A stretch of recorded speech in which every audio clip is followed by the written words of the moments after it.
आज प्रधानमंत्री की आर्थिक सलाहकार परिषद की एक रिपोर्ट सार्वजनिक हुई।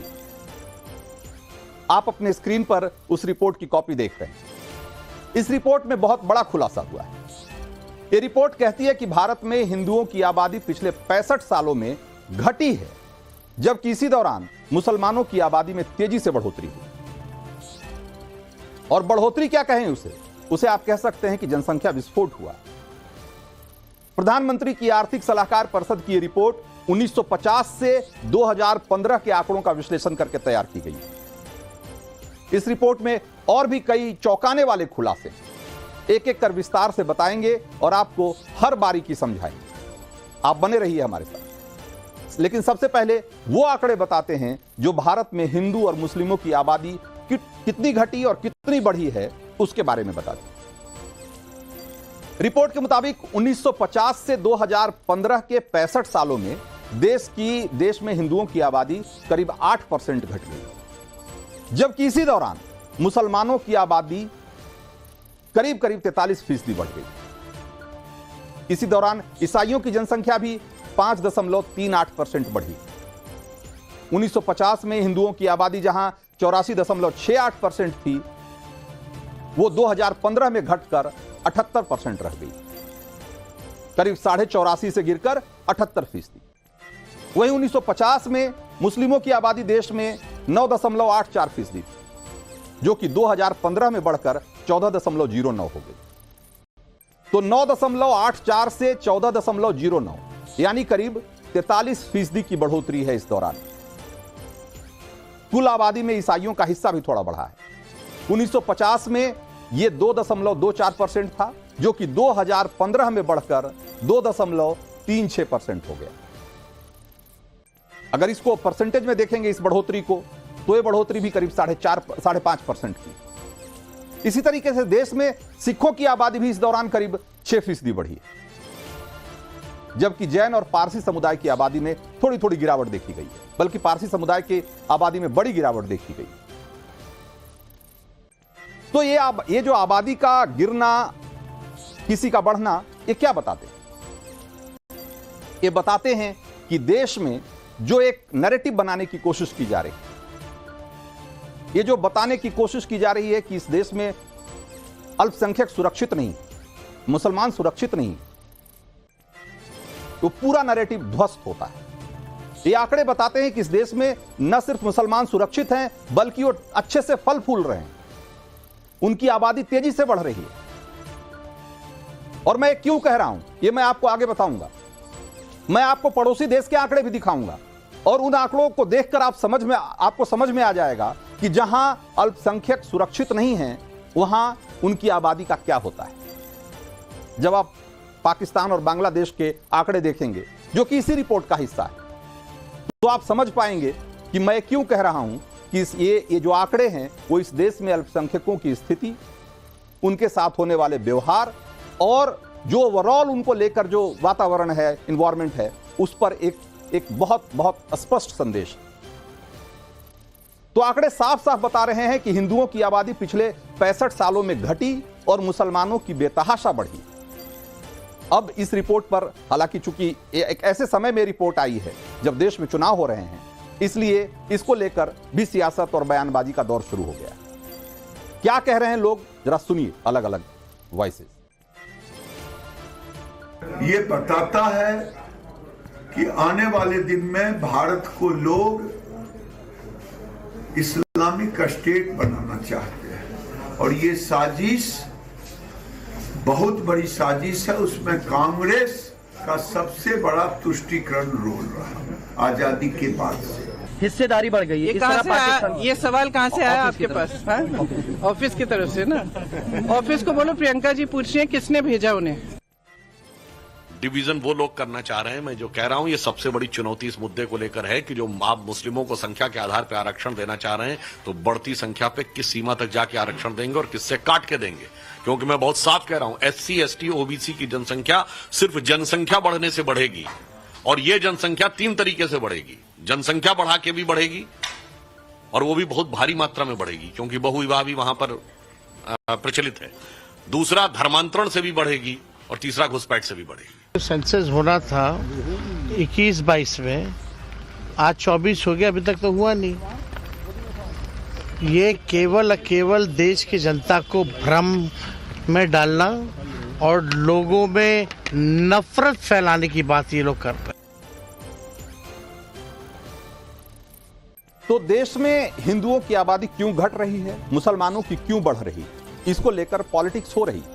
इसकी अलग अलग वजह भी हो सकती है और सब लोग इसे अपने अपने तरीके से इसका विश्लेषण भी करेंगे। लेकिन फैक्ट यही है कि इस देश में हिंदुओं की आबादी घटी है और मुसलमानों की तेजी से बढ़ रही है। और इसका एक और सबूत हम एक और आंकड़े के रूप में आपको दिखाना चाहते हैं और वो आंकड़ा है टोटल फर्टिलिटी रेट का, जिसे आप TFR या प्रजनन दर भी कहते हैं। और इसके आंकड़े क्या दिखाते हैं ये हम आपको बताएंगे, लेकिन उससे पहले जरा एक बार ये समझ लीजिए कि TFR होता क्या है। तो TFR को ऐसे समझिए कि औसतन प्रति महिला बच्चों की जो संख्या है उसको आप टोटल फर्टिलिटी रेट कहते हैं। नेशनल हेल्थ एंड फैमिली सर्वे 5 के मुताबिक भारत में हिंदुओं की का प्रजनन दर यानी कि TFR 1.91 1.91, वहीं मुसलमानों का TFR 2.4 है। अब इसका मतलब क्या है इसको समझिए। अगर TFR 2.1 हो, 2.1 हो, तो ये इसे रिप्लेसमेंट रेट माना जाता है। रिप्लेसमेंट रेट यानी कि इस प्रजनन दर के हिसाब से अगर किसी देश या किसी समुदाय की आबादी बढ़ेगी तो आबादी स्थिर रहेगी समय के साथ, न घटेगी न बढ़ेगी। यानी आबादी में एक तरह की स्थिरता लाने के लिए एक स्त्री और एक पुरुष को मिलकर कम से कम 2 बच्चे पैदा करने होंगे। अगर इससे ज्यादा बच्चे पैदा होंगे तो आबादी बढ़ेगी और अगर इससे कम बच्चे पैदा होंगे तो आबादी घटेगी। तो हिंदुओं का जो प्रजनन दर है वो 1.9 है और ये गिरकर 1.9 हुआ है। एक समय था कि ये 2.8 और उससे भी ज्यादा हुआ करता था। तो ये जो प्रजनन दर है वो गिरकर 1.9 आ गया है। इसका मतलब यह है कि इस देश में हिंदुओं की आबादी अब कम होना शुरू हो चुकी है, जबकि मुसलमानों का प्रजनन दर 2.4 है, यानी उनकी आबादी अब भी बढ़ रही है। और अंतर्राष्ट्रीय जर्नल द लैंसेट के मुताबिक आने वाले सालों में प्रजनन दर में और भी तेजी से गिरावट होगी और हिंदुओं की जो TFR है, जो प्रजनन दर है, उसमें और तेजी से कमी होगी, जबकि मुसलमानों की आबादी तब तक बढ़ती रहेगी जब तक वो घटकर 2 से नीचे नहीं आ जाती। अब आपके मन में सवाल उठ रहा होगा कि भारत में हिंदू बहुसंख्यक होने के बावजूद घटे हैं, मगर क्या हमारे पड़ोसी देशों में भी ऐसा ही हो रहा है? जैसे पाकिस्तान, बांग्लादेश और श्रीलंका, इन देशों में भी अलग अलग तरह के बहुसंख्यक हैं। कहीं मुसलमान बहुसंख्यक हैं, कहीं बौद्ध बहुसंख्यक हैं। तो उनकी आबादी घटी है, बढ़ी है, यह भी जानना जरूरी है। दक्षिण एशिया के या यूं कहे कि सार्क देशों के आंकड़े एक बार जरा हम देखते हैं। तो भारत के वैसे पड़ोसी देश जहां मुसलमान बहुसंख्यक हैं, वहां उनकी आबादी घटी नहीं बल्कि बढ़ी है। बांग्लादेश में मुस्लिम बहुसंख्यक हैं, यहां उनकी आबादी 18.55 यानी कि करीब 18.5% बढ़ी। ठीक उसी तरह पाकिस्तान में 3.75 यानी कि करीब 3.25% बढ़ी। ये सब मुस्लिम बहुल देश हैं। जबकि 2 और पड़ोसी देश आप देखेंगे, भूटान और श्रीलंका, यहां बहुसंख्यकों का हाल, यहां भी कुछ आबादी बढ़ी। भूटान में बहुसंख्यक बौद्ध करीब 17.5% के आसपास और श्रीलंका में बहुसंख्यक बौद्ध करीब 5.5% बढ़े। लेकिन पूरे दक्षिण एशिया में भारत और नेपाल 2 ऐसे देश हैं जहां बहुसंख्यकों की आबादी घटी है। यानी कि और इन दोनों देशों में बहुसंख्यक कौन है? इन दोनों देशों में बहुसंख्यक हिंदू हैं। इसके अलावा जितने भी देश हमने आपको बताए, चाहे वो बांग्लादेश हो, पाकिस्तान हो, अफगानिस्तान हो, श्रीलंका हो, भूटान हो, इन सारे देशों में जो बहुसंख्यक हैं, चाहे वो मुस्लिम हो या बौद्ध हो, उनकी आबादी बढ़ी है।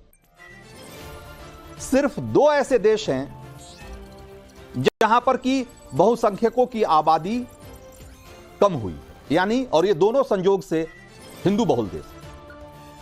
65 सालों में नेपाल में हिंदुओं की आबादी 3.61% घट गई, मतलब 3.5% से ज्यादा घट गई। जबकि इसी दौरान मुसलमानों की आबादी में 75% का इजाफा हुआ है। 1950 से 2015 के बीच के जो आंकड़े हैं वो बताते हैं कि नेपाल में हिंदू 84% से घटकर 81% हो गए, जबकि इसी दौरान मुस्लिम आबादी का हिस्सा 2.6% से बढ़कर 4.6% हो गया, यानी करीब करीब 2 गुना। भारत का मैं बता ही चुका हूं। तो ट्रेंड बिल्कुल साफ है कि दक्षिण एशिया के जितने भी गैर मुस्लिम देश हैं वहां बहुसंख्यकों की आबादी घटी है। खास करके भारत और नेपाल, और एक म्यांमार की भी बात कर लें, म्यांमार में भी बहुसंख्यक जो बौद्ध हैं उनकी आबादी थोड़ी घटी। हालांकि भूटान और श्रीलंका में ये ट्रेंड अलग है, वहां जो बहुसंख्यक बौद्ध हैं उनकी आबादी थोड़ी थोड़ी बढ़ी, जबकि बाकी के जो देश हैं वहां पर जो अल्पसंख्यक हैं उनकी आबादी बढ़ी है।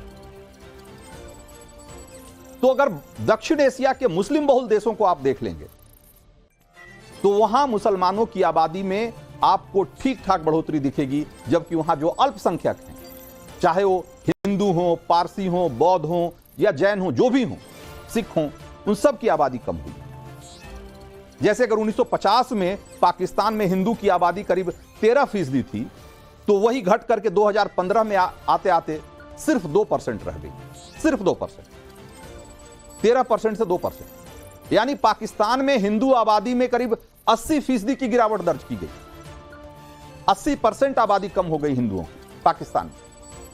इसी तरीके से बांग्लादेश में भी हिंदुओं की आबादी 66% से घट के करीब करीब 66% घट गई है। 1950 में बांग्लादेश में हिंदू आबादी करीब करीब 23% थी, लेकिन 2015 आते आते वो घटकर सिर्फ 8% रह गई। जबकि दोनों ही देशों में मुसलमान बढ़े हैं।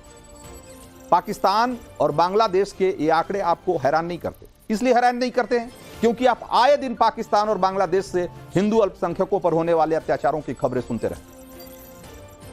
लेकिन इसके ठीक उलट भारत में अगर आप देखते हैं तो मुस्लिम अल्पसंख्यक फलते फूलते रहे। सिर्फ मुस्लिम ही नहीं, क्रिश्चियन भी, सिख भी, बौद्ध भी, सारे अल्पसंख्यकों की आबादी बढ़ी।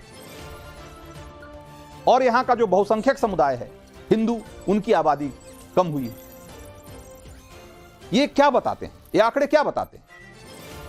ये आंकड़े बताते हैं कि इस देश में मुसलमान न सिर्फ सुरक्षित हैं बल्कि वो फल फूल रहे हैं।